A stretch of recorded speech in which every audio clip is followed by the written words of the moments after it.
Olá, bom dia, tudo bem por aí? Estamos aí, mais um dia de live aqui com os experts. Hoje é um dia que a gente preparou aqui uma conversa aí um pouquinho sobre hormônios esteroidais, né? Um ponto que a gente sempre ouve isso, né? Sendo comentado, sendo falado. E é um tema que eu acho assim bastante talvez controverso, vamos dizer assim, tá? A gente tem diversas patologias dolorosas, né, que estão associadas com disfunções hormonais, né? Por exemplo, a endometriose, né, a dor pélvica, né, na mulher, que tem aí uma correlação muito grande, a gente relativamente bem conhecida da correlação com a questão hormonal, tanto que é um ponto-chave, né, até do tratamento da dor pélvica. E aproveitando a questão da dor pélvica, né, a gente tem que levar em consideração que na verdade, ela é uma dor, o processo doloroso, né, da dor pélvica, ela passa por uma dor central. Na verdade, é um processo de dor central. Então, é um paciente que tem uma redução no limiar de dor, e aí ele acaba criando de forma muito fácil uma situação de hiperalgesia e alodinia. Então, são pacientes que a gente tem que fica mais claro ainda, né, esse ponto que eu sempre coloco, que é a questão de você tratar a origem do problema e não a consequência, né? Tratar a causa e não a consequência. Na dor pélvica isso é muito claro, dessa necessidade da gente tratar a causa e não consequência. E geralmente, inclusive, vem associado a algum estresse muito intenso, algum trauma muito fora do normal aí para essa pessoa. E então tem uma correlação muito grande com a situação em si, né, desse trauma, pode ser um acidente, alguma coisa assim, e com questões também gatilhos emocionais aí. E apesar da doença, né, da endometriose, boa parte das vezes, tal. Então é um paciente extremamente complexo e que demanda, né, uma abordagem hormonal importante. Um ponto que eu acho crítico, né, na questão dos hormônios, que acho que é o ponto principal que eu quero trazer hoje aqui, que só que a gente poderia passar, acho que uns 7 meses só falando a respeito, né?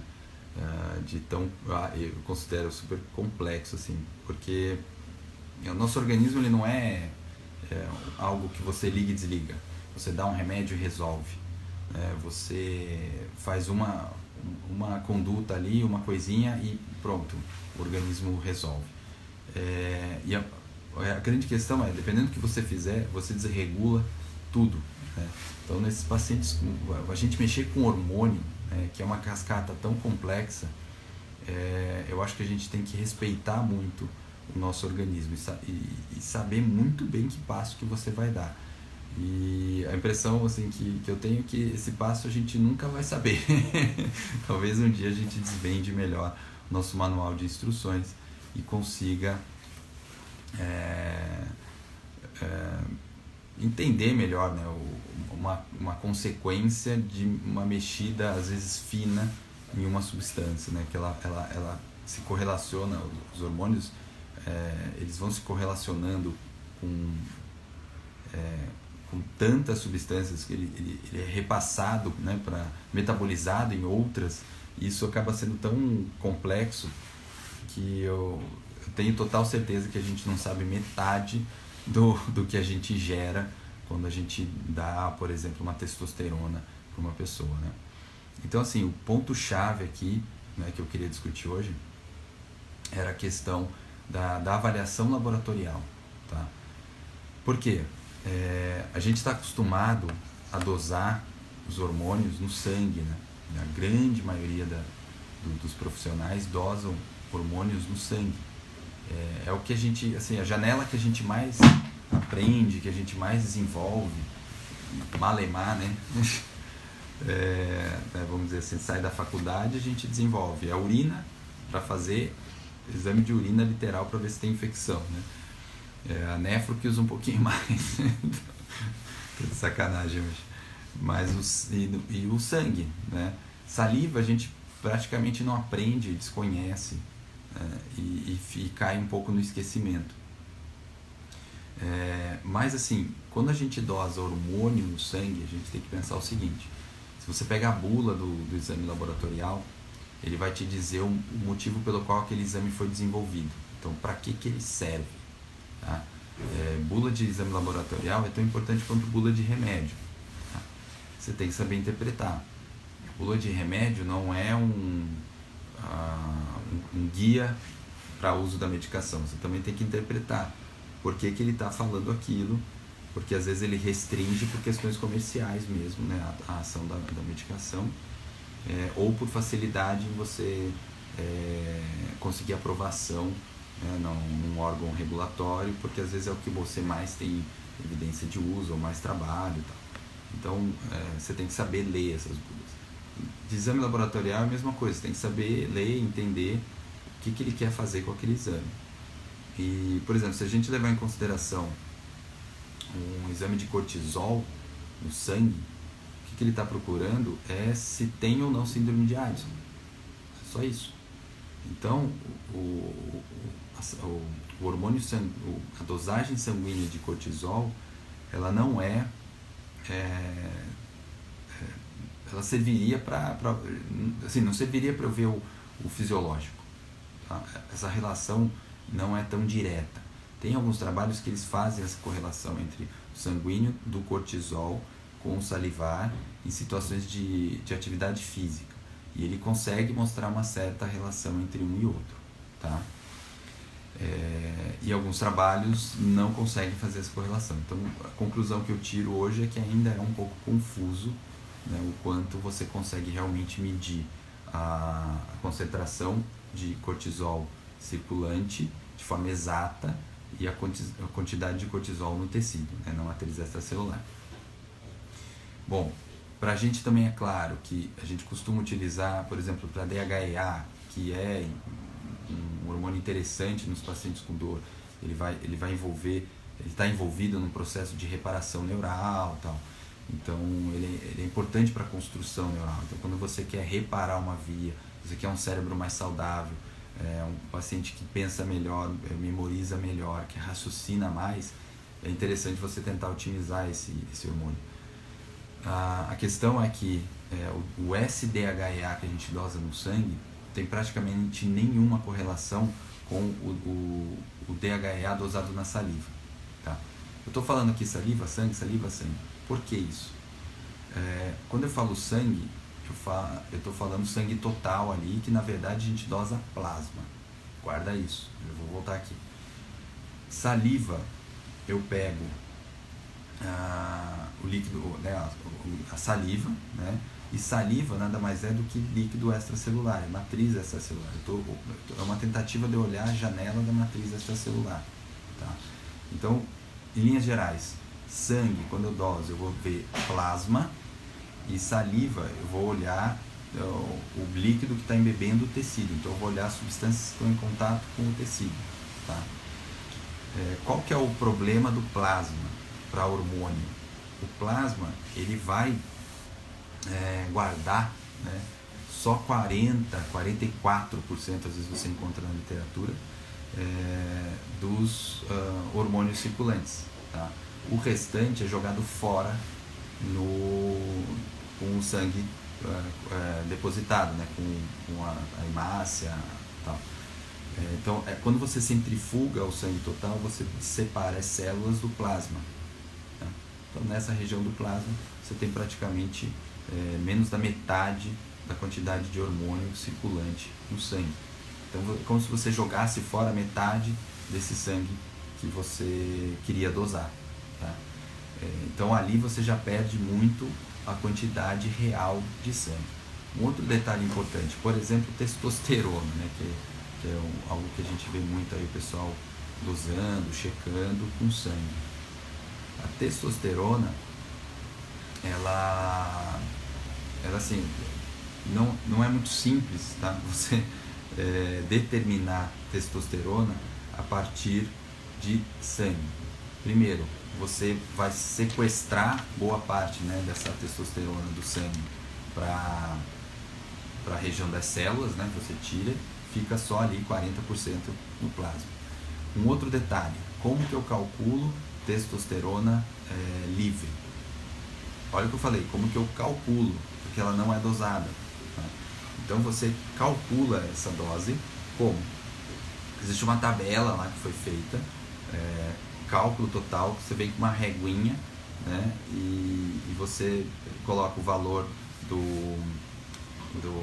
da testosterona livre, da testosterona, eu quero saber líquido, né? Testosterona total, e aí você pega uma média de albumina e calcula essa testo livre. Então é uma média, não é nem a dosagem do paciente na maioria das vezes. Então assim, é um cálculo laboratorial bizarro, chute, né? E a gente seguia, né, começa a se guiar por um chute total. Então essa dosagem sanguínea ela não é, tá? nem um pouco fidedigna. E um grande detalhe, os trabalhos que comparam a dosagem no sangue com a dosagem salivar, eles mostram que essas dosagens são totalmente esquizofrênicas. Tá? Você não consegue ter uma relação. Quando eu aumento a testosterona no sangue, aumenta no tecido. Essa correlação ela não existe. Tá? Então, aí já começa a levantar uma outra lebre aqui pra gente, né? Se eu doso no sangue e eu não sei exatamente o quanto eu tenho de verdade de testosterona, porque é um chute. Eu não sei o quanto, porque eu estou dosando no plasma, então eu não sei o quanto é real. Eu não consigo determinar o quanto está livre. E eu não sei o quanto chegou então no tecido. Tá? Aí, eu quero repor, porque eu cheguei à conclusão que esse paciente tem hipogonadismo. Tá? Então eu vou repor. Um detalhe no mundo da dor, né, que a gente sabe, isso está muito bem descrito, que o uso crônico de opioides leva a hipogonadismo.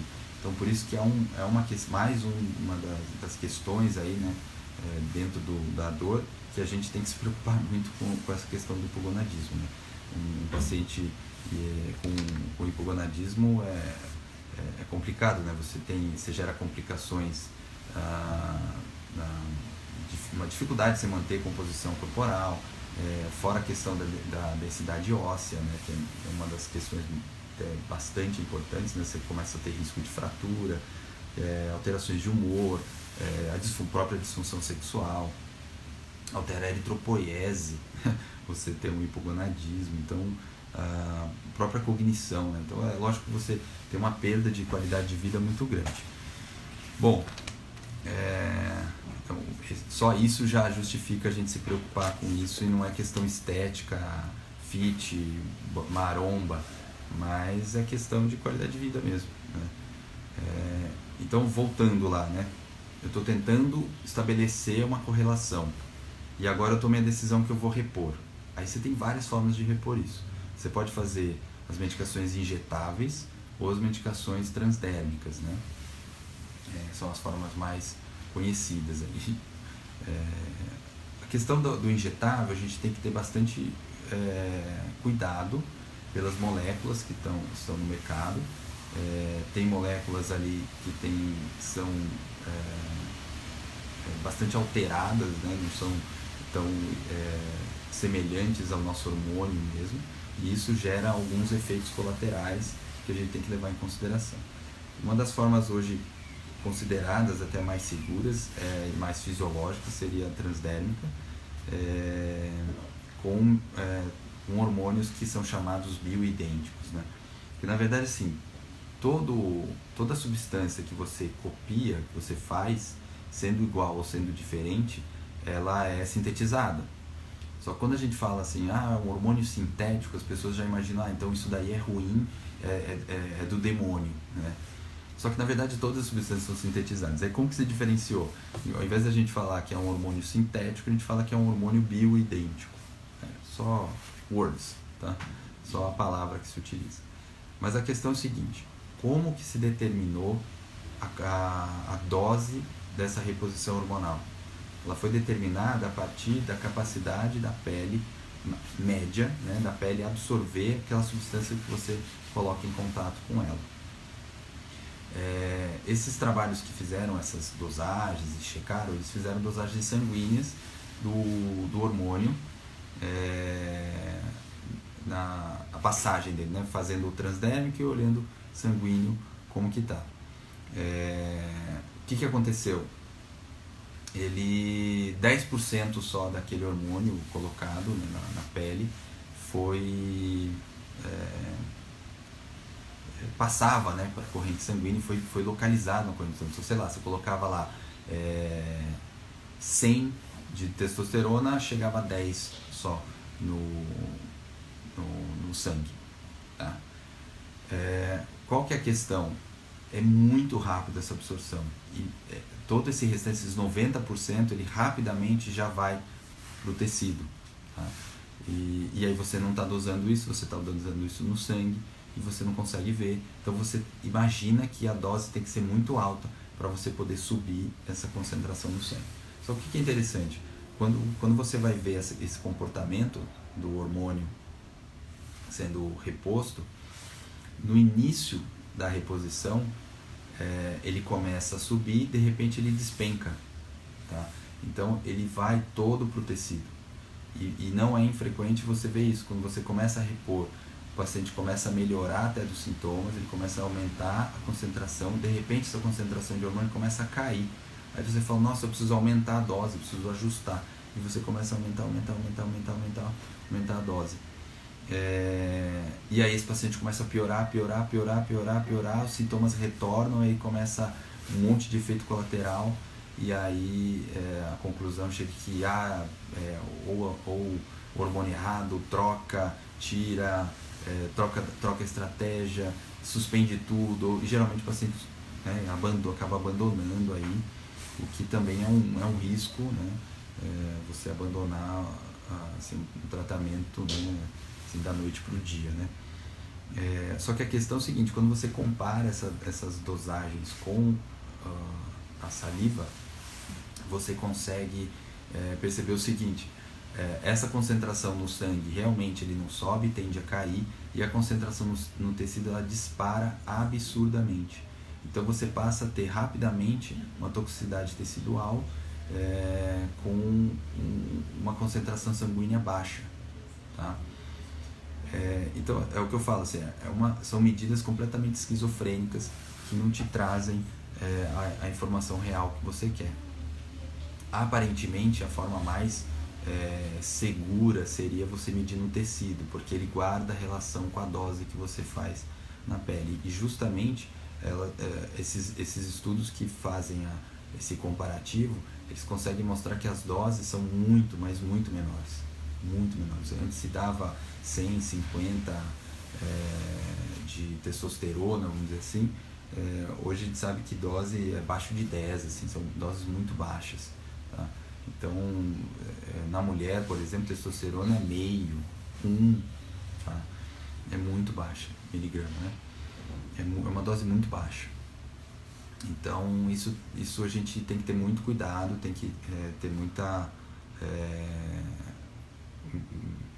parcimônia aí para fazer isso daí. Acho que a gente tem que estudar muito para conseguir ter uma segurança. E eu acho assim muito reducionista a gente imaginar que você tem um hipogonadismo e se eu fizer testosterona eu resolvo qualquer problema, né? É muito claro isso, que não é bem assim, né? Você tem uma correlação muito grande entre esses hormônios, um se convertendo em outro, desfazendo, né, outras substâncias. Então às vezes você erra um pouquinho na mão, você começa a abrir leque para outras substâncias, inclusive substâncias proliferativas, né, estrona, por exemplo, né? Então você tem um excesso ali de testosterona, você começa a produzir estrona, DHT, outros metabólitos que não é bem o que a gente quer. Mas ao mesmo tempo aí você fala assim, não, então eu vou bloquear a produção disso. Tá? Beleza, aí você bloqueia e você começa a bloquear não só a produção daquilo que você não quer, mas como também de substâncias que você quer que continuem sendo produzidas. Então não é bem assim, faz um hormônio e põe os bloqueadores. tá? Você vai bloquear aquilo que você quer e aquilo que você não quer, tá? Então tem substâncias, tem metabólitos, por exemplo, da testosterona que protegem a próstata contra o câncer, assim como metabólitos que podem estimular a proliferação de um tumor. E aí você bloqueia, você nem protege, né? E você reduz, na verdade, a proteção, e aí você tem um estrogênio ligando ali nas células da próstata, facilitando, né? Estimulando ali a proliferação de um tumor. Então, eu não posso querer, não dá pra gente querer repetir, né? ou sacanear a natureza, né? Eu acho que o nosso organismo acaba sendo muito mais esperto e inteligente em relação a tudo isso, né? Então, esse é um ponto que a gente tem que ter muito cuidado, tem que entender muito bem. Exames sanguíneos geralmente são para diagnosticar doenças, eles são testes, são produzidos. Grande Andrezinho, bom dia. No fim não dei bom dia para ninguém, né? A Valéria tá por aí, o Gustavo, firme e forte, a Sônia. Aqui, Marlete, não te conheço, Marlete. Não tenho te visto aqui nas lives, tudo bem? A Carol, o Leonardo, beleza? Também por aqui. Então, tem que ter cuidado com isso. Exame sanguíneo é para ver doença, tá? Então, geralmente é um tumor produtor ou a ausência da produção no organismo. Então, tomem bastante cuidado, entendam bem o que você está medindo, por que você está medindo, que não é tão simples assim. No mundo da dor, né, é importante a gente estudar isso, porque a perda de qualidade de vida numa situação de hipogonadismo ou uma disfunção hormonal, né, feminina, que é até mais complexa ainda, é absurdo, né, assim, o quanto o doente perde qualidade, o quanto tem correlação, sim, na concentração desses hormônios com a capacidade do organismo se regenerar, produzir massa, como é que fala? Massa muscular, né? Então, assim, é comum você ver dor crônica, paciente com dificuldade de recuperar essa massa muscular, regenerar os tecidos, né? E aí você não consegue ter o resultado que você esperaria ou que o paciente procura. Então, não é infrequente a gente precisar entender, explorar, colocar na balança a necessidade, né, de uma abordagem como essa, sabendo do tamanho da complexidade dessa abordagem, né?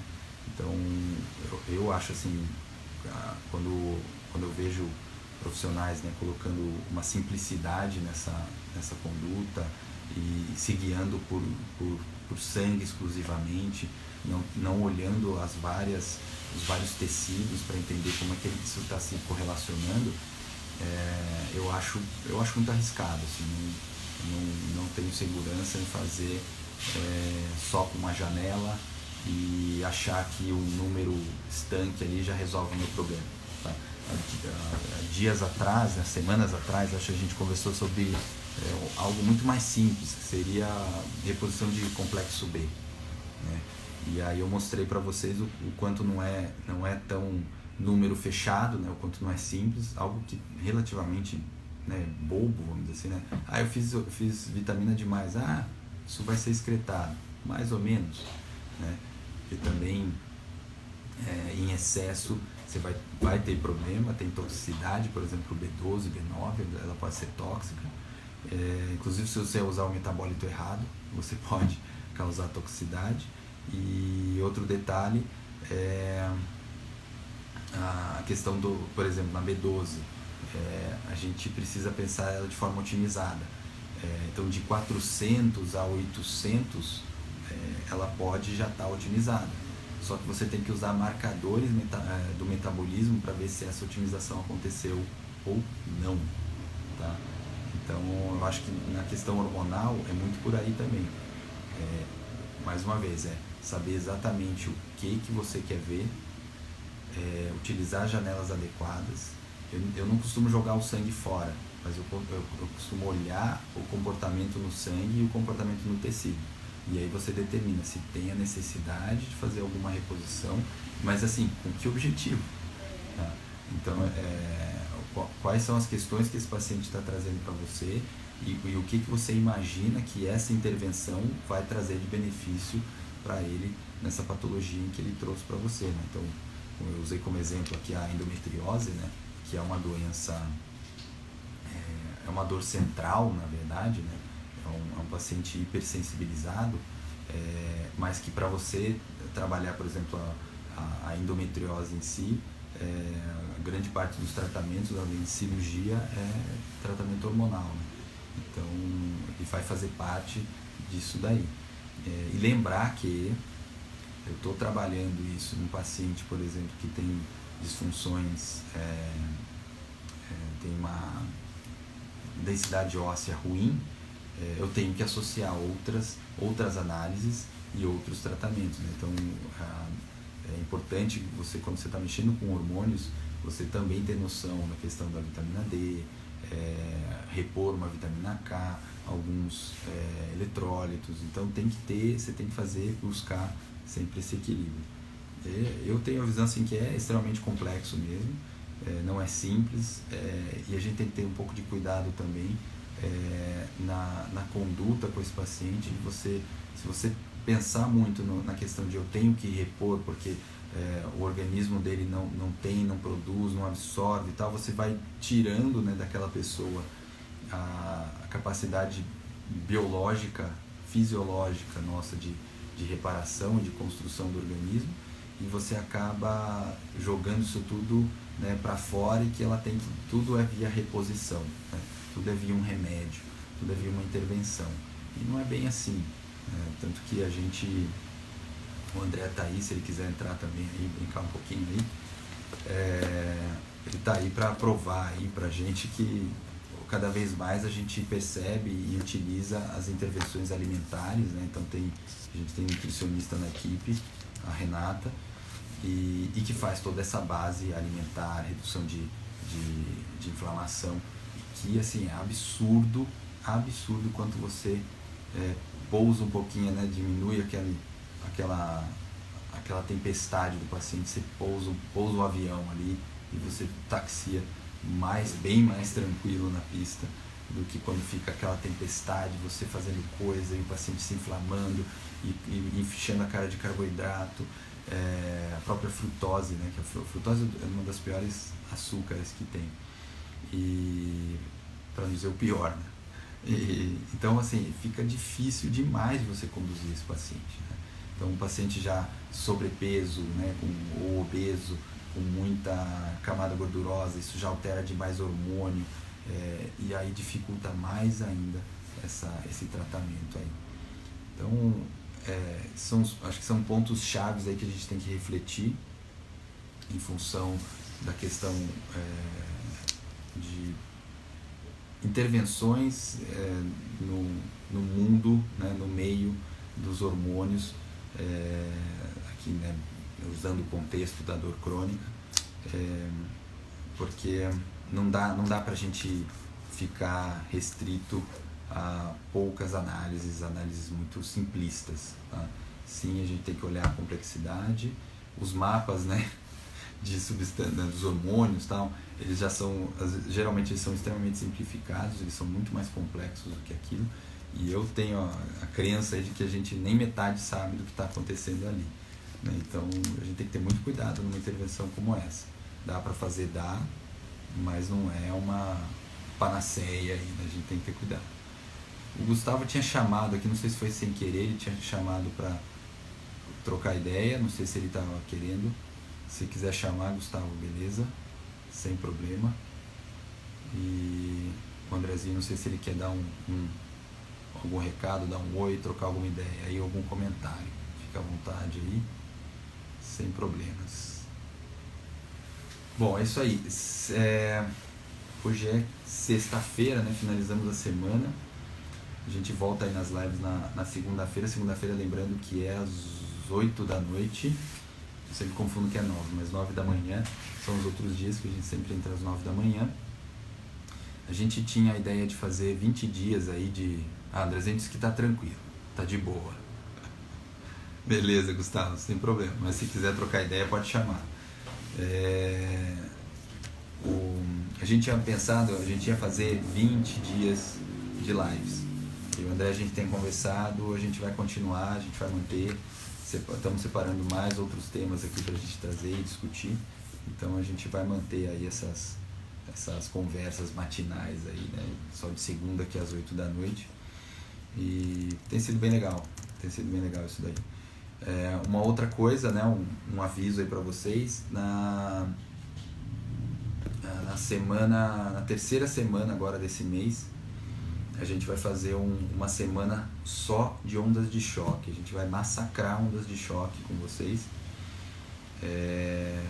E vamos aprofundar bastante aí na questão do onda de choque, mostrar quais são as falhas os erros que a gente comete quando a gente começa a usar a técnica, ou no decorrer do uso dela, né, como você que já tem mais prática em usar onda de choque, mas a gente vai chamar a atenção de detalhes ali que são importantes você levar em consideração para entregar o melhor da técnica para o seu paciente. Então vai ser uma semana bem legal, é a semana das ondas de choque, tá?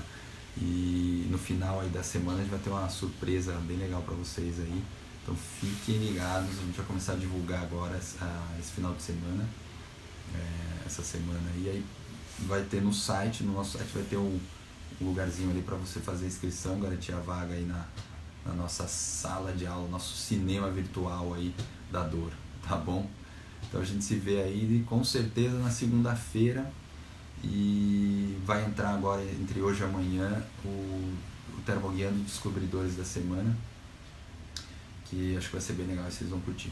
Bom, até mais aí, até com certeza segunda-feira. Forte abraço.